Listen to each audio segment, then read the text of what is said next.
plate tectonics, and yet the Earth is expanding, violating the laws of conservation. And this is what Pangaea looked like, but this is Pangaea on an Earth that's the size that we have today. There are other images that we have here showing that Earth has grown a lot since 250 million years ago. Look at it. It was about a quarter of the size that it is today, meaning that it also evolved faster. The days only lasted, what, about 6 hours from what I remember correctly. So what's happening? Science is dominated by so-called plate tectonics. It says that all continental plates move on the Earth's liquid mantle. Continents diverge. The ocean floor increases along mid-oceanic faults, and you'll see the maps of that later. Spreading zones, that is. Magma comes out from the Earth and spreads it spreads at those cuts, and in other parts of the ocean crust, as thinner crust subducts under continental crust, it sinks under it and melts, and those are the subduction zones. There are also zones where two continental platforms collide. For example, the Himalaya mountain zone. This is a collision zone. We have the African plate colliding into the Eurasian plate. And indeed, the western coast of Africa follows the contour of the eastern coast of South America. But what happens is, for some reason, one continent arose on Earth, a continental platform, which has a much greater thickness and mass than sections of the ocean floor. And this will lead to an imbalance in the rotation of the Earth. Centrifugal forces simply will not allow Pangaea to form. The masses on the proto-Earth should have been distributed evenly, and here they also stand out in terms of composition.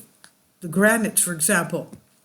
Oceanic crust cannot form separately, basalts, and continental crust cannot form separately, granites and sedimentary rocks. So something is wrong here. The second fact is the young age of all oceanic crust on Earth. Drilling data and analysis of the age of sedimentary rocks of the ocean floor show that the oldest section of the ocean floor are 180 million years old, and this is one day in a multi-billion year age of the Earth according to geology. Almost the entire ocean floor has been formed over the past 30 million years. The maximum is since the era of the death of the dinosaurs 60 million years ago.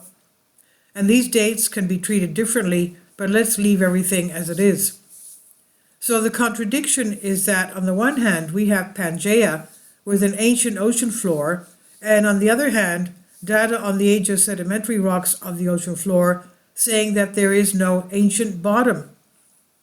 One can, of course, come up with an explanation that all the ancient sections of the bottom were melted long ago in subduction zones, but they should have been preserved in places where there are no subduction zones.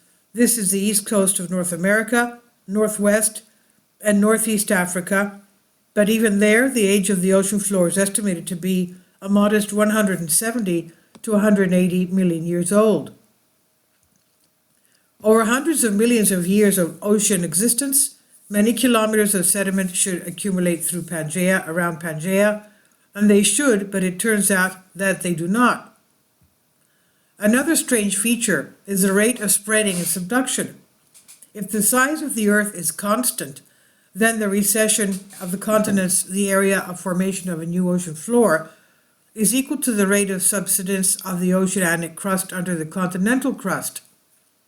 An amazing process precision, but the exception here is the western coast of both Americas. Mountains nevertheless formed there, the Andes and the Cordillera, like the crushing of a continental platform over an oceanic one. This does not happen in other spreading areas. So these contradictions are not explained in any way, although they clearly show that the Earth was previously a planet with a smaller diameter.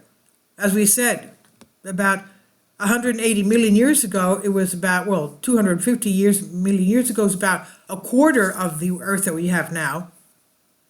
And basically in Jurassic, 135 million years ago, was the opening up of the Indian Ocean. Antarctica was near the equator. where the height of India was, and then it started going down south. Antarctica started going down south. 180, that's 80 million years ago. And of course, the Indian Ocean expanded greatly, and Antarctica is at the South Pole. So we do have Antarctica. I bet if you see 180 million years ago on the map, Antarctica was on the equator. So it's that's probably why they found remnants of ancient tropical forests in Antarctica. Now, the hypothesis about the expansion of the Earth turns all science upside down. Everything will have to be reviewed, and that's why no one will dare to seriously consider this concept in science. Well, they have to, because the Earth has been expanding. This is on Solask. Please leave your comments, and thank you for your support. Kindly support my Patreon account. The daily posts are 5 videos daily, and they are totally different from what I have on my YouTube channel. Thank you so much for your support, and that you find all my content so interesting. You'll find the Patreon account details in the description box below.